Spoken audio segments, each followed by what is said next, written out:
Okay, hello everybody. Sorry to those who have been waiting, um, and or if you're listening again, and I'm doing a second live one in a row. I'm still figuring out the technology, but yeah, so let me just get started. But thank you for all that are listening. God's Revelation to the Human Heart by Father Seraphim Rose. I'm going to be reading the introduction, which is about 6 pages. Won't take me too long.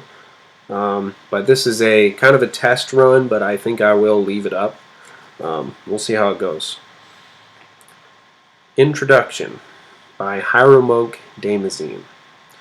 In the spring of 1981, less than a year and a half before his repose, Father Seraphim Rose was invited to give a lecture at the University of California, Santa Cruz. His audience was to be comprised of students from a class on comparative religions, called World Religions in the U.S. Santa Cruz had been a center for the nationwide spiritual quest that had reached its peak in the late 1960s and early 1970s. And vestiges of this movement had continued into the 1980s. The young people who came to hear Father Seraphim's talk were representative. The young people who came to hear Father Seraphim's talk were representative of this quest, and had been traveling on a wide variety of spiritual paths. Popular in Santa Cruz at that time were various gurus who promised enlightenment or dazzled people with miracles. Rajneesh, Muktananda, Sri Chinmoy, and numerous others who had achieved temporary fame. Many seekers at the university, bypassing the spiritual disciplines taught by the gurus, sought direct religious experience through hallucinogenic drugs. Still others, dissatisfied with the spiritual poverty of Western culture, sought higher reality in Tibetan and Zen Buddhism, or in modern reinventions of American Indian shamanism. Finally, there remained those who were seeking the truth in their Christian heritage. Western Christendom, however, had long since been cut off from the fullness of the Christian faith. The fullness not only of ancient tradition and divinely revealed wisdom, but also in the profound experience of God made possible by Christ in His Church. Those who tried to make the best of contemporary Western Christianity, therefore, were prone to feel somewhat inferior before all the popularized religious traditions of the East, where the teachers had their metaphysics and mysticism up their shirt sleeves, so to speak. On May 15, 1981, Father Seraphim came before this gamut of spiritual currents with something different to say, something to which most of the people in his audience had never been exposed. He represented Christianity, the tradition that still influenced the whole of Western culture, whether consciously or unconsciously. And yet, his was not the anemic, superficial American Christianity that so many seekers had left behind to look elsewhere. In his experience, he drew from the full revelation of Christ's truth, handed down by God-illumined teachers throughout the past 20 centuries. Christianity, he knew, had been given a bad name in the West.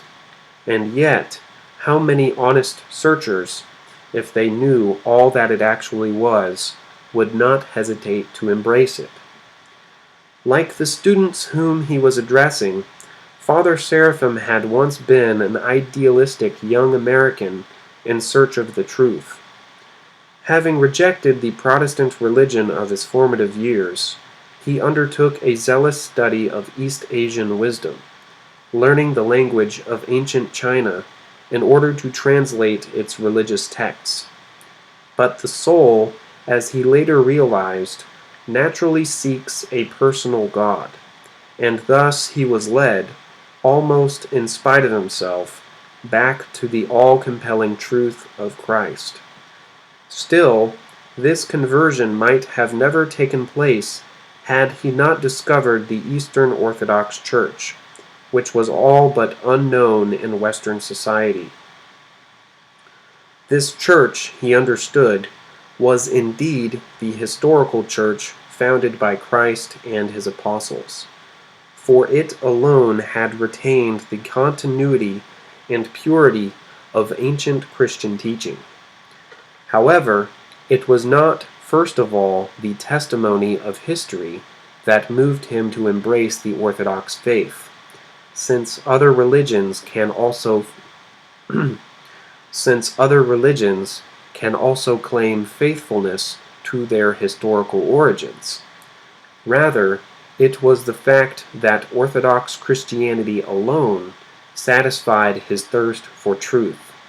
It brought him into living communion with God through divine grace, gave him a profound spiritual discipline in which he could grow into God's likeness, and at the same time provided him with the theological, metaphysical principles by which his penetrating mind could perceive the universe as a coherent whole, and the noble place of man within that whole. Father Seraphim had devoted himself wholly to his search for truth, and when he found it, he devoted himself no less fully to the service of it. Together with another Orthodox Christian of like mind, he began a missionary brotherhood, a bookstore, and a periodical, The Orthodox Word, in San Francisco. Some years later, wishing to leave the tumult of the world and seek God in quiet seclusion, his brotherhood moved to the mountains of Northern California, where it continued its missionary activity through the printed word. He spent the next 13 years, the remainder of his short life, in this wilderness as a monk. An inward change was wrought in him during this time, as he became immersed in the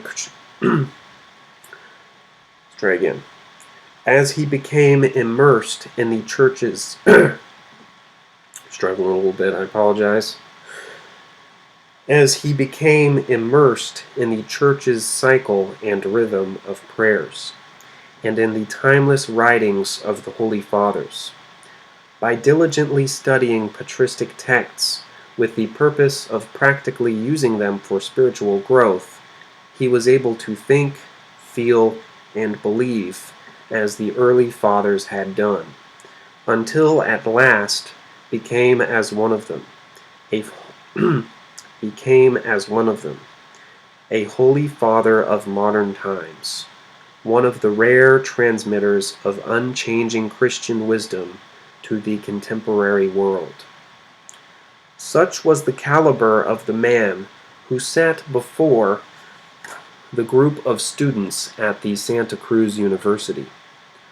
With his piercing eyes, long beard, and black robe, his appearance was as striking as that of the gurus to which the young people were flocking. But his intention was not to impress them on such an external level. He knew that, for any of these students to come to the fullness of truth, something deeper would have to take place within them. Father Seraphim was well aware of how spiritually insensitive modern man had become, and thus that people often needed some supernatural phenomena, some sensual but seemingly spiritual experiences to awaken any response in them. That was why so many young seekers followed, quote, holy men, or religious groups on the basis of the miracles they performed, or the, quote, results they promised, as well as why hallucinogenic drugs, occult practices, and so-called charismatic experiences had become so popular. Father Seraphim wished to tell the students that this desire to experience or see something, quote, spiritual, something beyond mundane every life, was not the right reason to undertake a spiritual quest.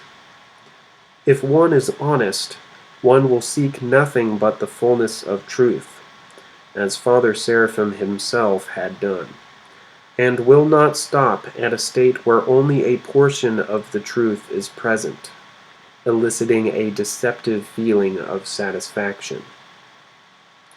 It is true that Father Seraphim had witnessed many miracles during his life. One of his mentors, Archbishop John Maximovich, had excuse me.